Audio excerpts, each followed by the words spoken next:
Is it recording? Storytelling Ron here, and I'm here to talk about what you should be playing or using, especially if you're like either a new DM, don't want to homebrew, which especially if you're a new DM, I do recommend this, and then you homebrew when you want, or you can start homebrewing, that's fine too. But I recommend this if you're a new DM or you're thinking about it, or maybe you're tired and you want to just let someone else take the reins and you just DM and you don't have to do all this prep. So here's the bad thing about this. I'm not going to get any endorsements or paid, whatever. The bad thing about this is that there's a lot of work to prep these things, and it's just a lot, and it's kind of ridiculous. But I'm going to suggest you. I'm going to just get to the point here and suggest you what you should do. You should get these two, and Tales from the Yawning Portal. All right, so that's my suggestion: is getting these two and Tales from the Yawning Portal. I'm going to go through everything, blabbing on, but I'll just go ahead and do the essential stuff so I don't waste your time. Okay, so the reason you should get the starter set and the essentials kit, they both take place in the same area, so that's cool, and they're all low level, so that's cool. And if you're a new DM, you can use. They have pre-made characters, and they give you. You literally get 3 sets of dice. These are $15 each on Amazon, by the way. $15. You get just these. This one comes with some dice, 2 sets, I think, and this one comes with 1 set. So it's 3 sets of dice right there. That's $15 itself, in a sense. And then so you'll get a map, which is really cool. This one has a little more than that one, and this is a lot of adventure here. This is like 3 to 6 months, depending on your schedule. And see, you got a little cool map, and so you can bring this out to the characters, and you can create your own little adventures in here. And there's a lot of adventures over here. I'm not totally familiar with the whole adventure. I've never DM'd these, by the way, but I've looked through them, and they're very simple and they're straightforward, and that's what's great about these, and everyone loves them.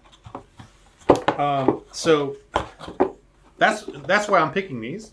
Because I know they're just simple, good, got your goblins, got your orcs, got your dragon, you got your simple stuff like that. Kind of what you expect in just a basic fantasy. So once you do those, Tales from the Yawning Portal is great. It's in a different city, but you can move this. You can do like another cool tavern on this one in the big city there, Neverwinter. You could do that, or these adventures don't even need like. So what this is a compilation of older adventures, and they put it together, and then the guy, can tell you where you want to go for the next adventure. But you could just break these out into different modules, which is great because you don't have to there's very minimal prep. That's what I'm getting at with these. There's very minimal prep, and you can just have them go to each location. They're mostly very traditional, like dungeons and adventures and stuff. And this one has one of my favorites, which is the Giant series at the end, the higher level, like 9th, 10th. And it's all fighting and stuff, and you can put those in the mountains there, and they can just, you at that point you can say there's a threat. And there's obviously a very the wizards one in here, which is crazy, and that one could be like super high level. It's in that same range as the giants, but it's very magical. So you can that's cool. You can go that direction or the other direction or both. That's really cool about the high level, and it's got a bunch of traditional low level stuff, which is great. And another thing, you see how there's a lot of writing in these books, right? And then these things you're supposed to read out to the players, and I don't do that. I do read it all, generally speaking, prepare for the adventure. But just so you know, I'm just giving some quick advice here. When you have a map, what's capturing?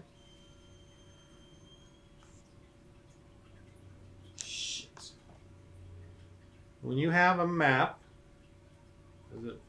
I think my disc is getting full, and I'm about ready to finish my Storm King's Thunder adventure, and my 2 terabyte disc is almost full, and I got to move that off as soon as we finish. Anyway, so my capture disc. Okay, so when you have this adventure, just so you know what I do, instead of having to memorize all this stuff, I will just kind of categorize each area and what the creatures are and what I feel the overriding theme is of each area. And I will break it down to probably 3 parts, each map. I don't like to do individual rooms. It's just crazy. You don't have to memorize that much. I get the general gist of the area, and then I will eventually DM that the way I want, based off what I've read. But I'm not going to go into super detail with each little thing. That's just, it's too much for you to handle. It's too much. You need to understand the flow of this for yourself as a DM to make yourself comfortable and excited about it, and don't worry about the details as much. If you read it's cold, dark, and dank in here and all that, just remember it's cold, dark, and dank, and then you can describe it that way, and just go with the flow. I wouldn't worry about reading every little thing. That's too tedious. It's tedium and tedious. It's tedious for you, and tedium pacing for the adventure. So I wouldn't do that. I would just read it all, get what you like out of it, the flavor of it. There's going to be this creature here, this creature here, this creature here, and then just play with that. And then treasure wise, I kind of do my own little treasure lists or little searches. You can obviously but the treasure here is perfectly fine. Use their treasures, and then they just have to find it. They just roll a search spell. You don't even have, a perception skill. You don't even have to do they look in a specific area? Do they do exactly what it says here? Don't burden yourself with that. I appreciate that they write this much stuff in there. It just gives you flavor that you can use, but I recommend you not worrying about memorizing the whole freaking thing, because it's just not worth it. It's going to take away the fun for you and for the players. But it is essential in the sense of helping guide you in understanding the adventure. So I don't ask for them to change anything here. I'm telling you as a DM, take it easy, relax, look at the map, and for instance, the top area is a bunch of kobolds. Man, that's a small map. But anyway, look at the map, get a feel for it. You don't have to memorize every room or do every room exactly the way it's written. I don't do that. It's not good for you. It's not good. Okay, I think I got my point across here, right? All right. So that was these three are what I recommend that you get as far as enough adventuring to take your family or your friends all the way up to 12th, 15th level. So this could be up to 2 years of adventuring right there. Obviously, you're going to have so much fun and get addicted and want to get all these, but this is literally up to 2 years, of adventuring. So that's a lot. So, and then that's all you need, plus the rules and But I know that's not all you're gonna get, but that's all you need. Okay, so what are all these other books? Now I'm done with the essential stuff. I'm just gonna blab on here about this other stuff and what are some recommendations there.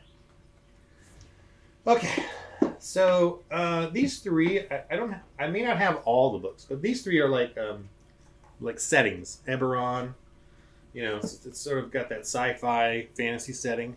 Let's see that. The Sword Coast is obviously it's kind of just in an encyclopedia of the area, so it's not, it gives a couple extra little feature rules and stuff, but it's just kind of an encyclopedia of the area, which you don't need, and I rarely look at it.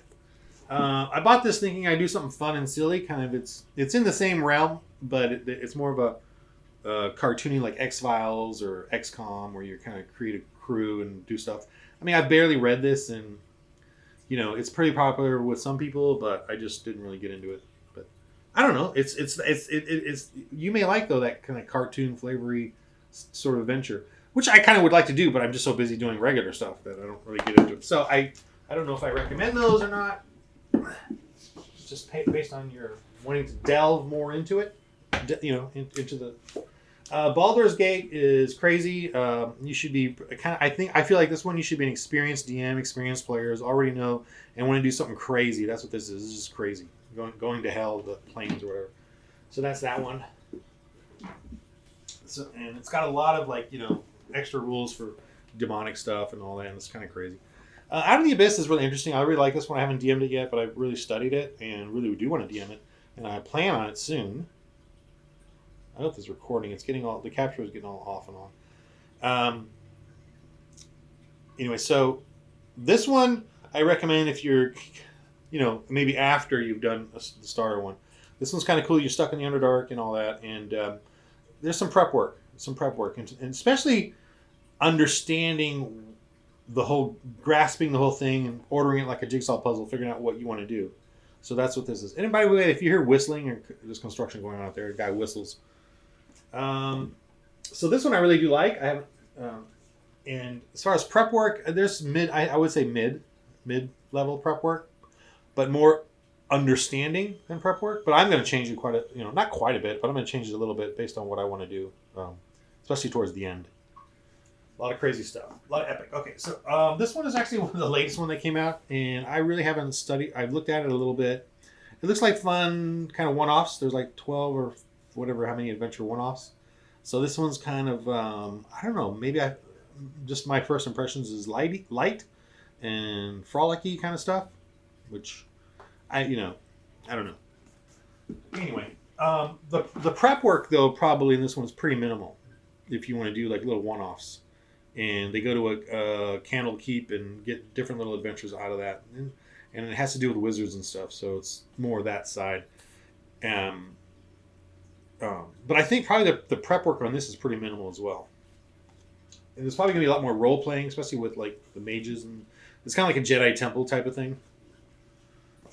Curse of Strahd is considered the best campaign that they have done, but I'm not that interested in it. Oddly, I guess because it's the Gothic stuff. But I do have someone who wants me to DM it, and I'm thinking about it. And we'll see. I don't mind it. I understand why people think it's the best and they like it, but it's a very enclosed kind of microcosm of Gothic adventuring, and I feel like you can't go wherever you want or whatever, or Out of the Abyss is kind of sort of like you're imprisoned in the setting of the Underdark, but it's huge, it's vast, and all kinds of crazy stuff. This one is like you're stuck in this Transylvania like valley, and that's it. And to me the encounters are kind of minimal, the variety or whatever. It's all gothicy. So I'm just not into that. If you're a DM and prepping for this, I think there's a lot of prep work. I think in this, and it's very cerebral prep work. Trying to really get that right flavor going. So I think this one's very daunting in that sense. It's subtle, a lot of subtle prep work, and so I'm more of the giants and dragons and stuff, but not to denigrate that. I'm glad they did it. It's an important aspect of D&D is to create these different these. Where's the other one? This one, I must have mixed them up. And this is the Dragon series. There's two of them. I know they've redone it with. Where's the second one or first one or whatever? Oh, here it is. There's two of them. They've redone it with I think a new edition, like it combines them or something. And this one is from first level up to the epic finale. I played it a little bit with my daughter. She DM'd. And I played, and I just like in Storm King's Thunder, it kind of starts off where you're sort of forced into this big epic fight without really getting your feet wet kind of thing. So I don't know if I like it, and I've heard a lot of things. People, we didn't get very far. We got a couple of she DM'd well. I thought she did very well, but we didn't get very far in it. It was just too much for her. I think just because there's a lot of it sort of forces you to go a specific linear way. And it's all like a chase sequence, sort of. And I don't know. People just were not hip on that, being forced on a chase type of thing. So there was like really no time to just kind of mosey around and stuff and pick what you wanted to do, kind of thing. I don't know, but so yeah, there's that. I don't know. Anyway. Okay, so Princess of the Apocalypse. This one is considered bad too. And I haven't DM'd it yet, but I've studied it quite thoroughly. And yes, I did find a lot of what in it. Oh, my capture is really bad right now. Ah! Anyway, I'm just going to keep going. Enjoy the skiderinas. So I made a PDF to explain how to make it better because I think it has potential. Just some of the motives and stuff in here were really weird, and the kidnapping or missing wagon thing was unnecessary. The motivation things were unnecessary. Anyway, and it's kind of a tough one though for sure, but it's got a lot of fun. Like I said, there's a lot of dungeons in it, and that can be grindy. So, like I said, I would turn it into. Where's one of the maps? I would just See, the maps are all like this. It's sort of like room to room to room. So like I said, I would just break it up into groups with themes of the creatures, and that's it, and then have them deal with sort of it in parts like that. So there's a lot of that going on with the temples, the elemental temples. So yeah, it's a little tough, but I do feel this one has a little more like you can kind of go around for a while before you go to the temple. You can kind of search around in the area for different things to adventure.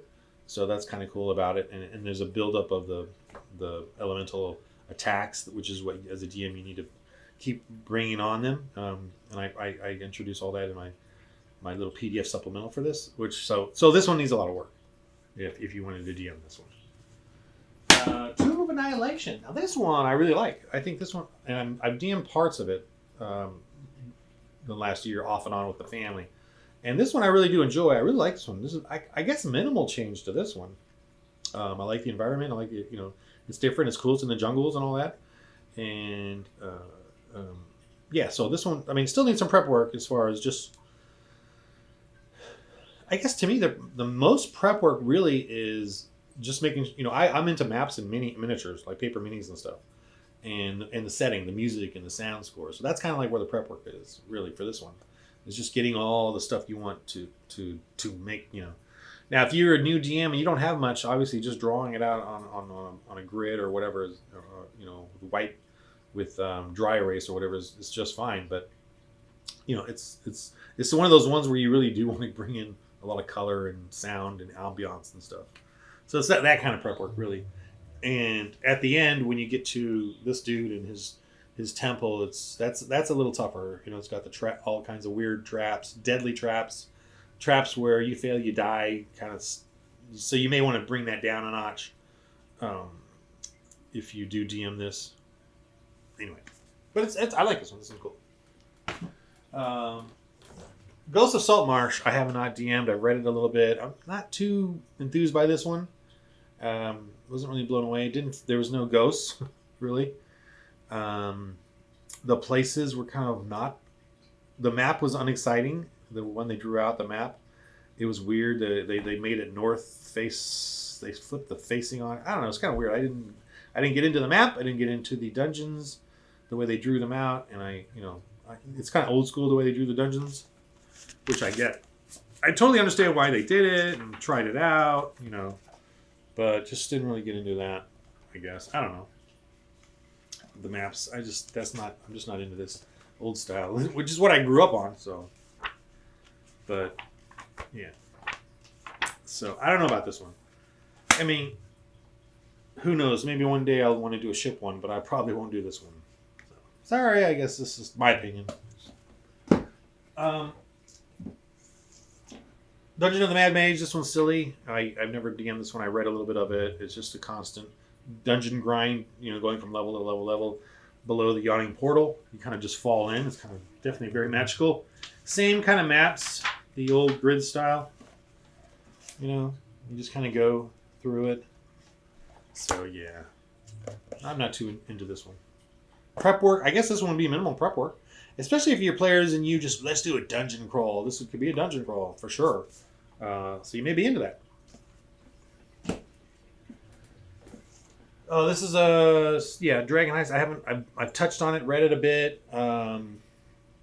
It's a city type of adventure. It could be cool if you like city stuff. But the one thing I think is sorely lacking from all city stuff, and I'll probably one day hopefully draw maps, is a really cool city battle maps, like a series. And I hope to do that soon. We'll see how my Kickstarters go. But I really want like a whole huge, just drawn out maps of the city that you can go adventuring around and, all kinds of cool stuff like that. But this is, sort of a city adventure, a heist thing. It's, I've read it. It's okay. I don't know. Okay. All right. Pull these ones out because these are the last two adventure ones. So I'm DMing both of these right now, and I'm enjoying them, but a lot of prep work. A lot. This one especially. A lot of prep work. It just has a bunch of side quests and things, and I had to get my head around that and delete them all. Basically, I deleted. They give you like everything with the kitchen sink and the kitchen sink. with like what you could adventure, and they're all in like small little paragraphs, so there's not much there, and you have to flesh it out. And I'm like, nah, I don't want to do that. So you as a DM, like, and I've said in my other videos, you got to decide that for yourselves. I just wanted giants. I wanted giants. I made them go through all the giants. The the what's right here? The conch. Each one has a conch, and it was like a cell phone. And this guy created them, and he controlled all the giants by spying on them and then talking to them. And so they didn't know that he was spying on them, like Siri. But that's kind of what he did. And then each time the players got one of the conchs from one of the giants, they could spy up the Ordnung to the next giant and see what they're up to. And so that's how I made them go linear. That's how I made the players go linearly through it. And I used all 3 sieges, which it's just weird how they made this so that you only have to go to 1 or 2 giants, and you only have to do 1 of the sieges out of the 3. And I'm like, I'm gonna make them do all of them. Anyway, so I did that, but a lot of prep work on this one, as far as my opinion, that changing it. And then this one I do like. I changed it in the sense of there's a 2-year. You don't have to change much of it, I guess, but the way it's written is like Harry Potterish, which you might love. It's very Harry Potterish, the adventuring style, even though they're in a very wintry dread curse for 2 years. So I made it darker and grimmer, where it's human sacrifices, everyone's starving, it's desperate and grim and horrible. Horror. They make it like Harry Potter with scariness. I'm changing it up to horror. It's just people are suffering, and and I've kept most of the adventurers. Just took out anything that to me felt Harry Potter. Like the kobolds and other silly stuff, and Chiwanga, which I like, and I like the Chwanga. And they're little fairies that bless you. I like them in Tomb of Annihilation, but I don't like them in this one, so I took those out. Anyway, so this is a fun one to do. But again, I would suggest the starter kit, essential kit, and Tales from the Yawning Portal, because Tales from the Yawning Portal just has a lot of cool little simple adventures you can place wherever you want, and they're very simple to prep. And like I said, keep it simple. You don't have to read all the stuff. Just group each dungeon area into what you want it to be. The kobolds are here. They're going to do this. Have fun with that, etc., etc. But this one's pretty cool. I do like it. But again, there's a mood thing there you really got to get into as well, with the winter and the dread and the blizzard and the sound effects and the ambiance, which I think is important to this one.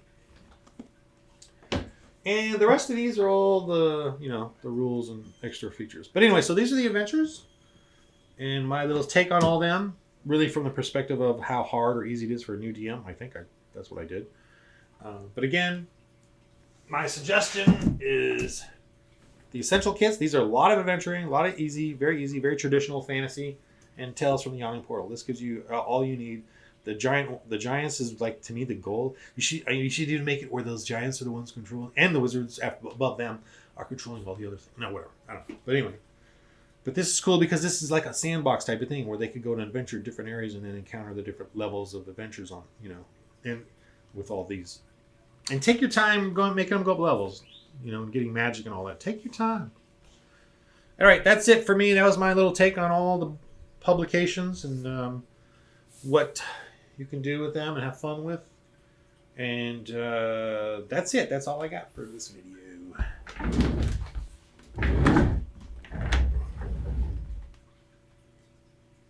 Thanks for watching it.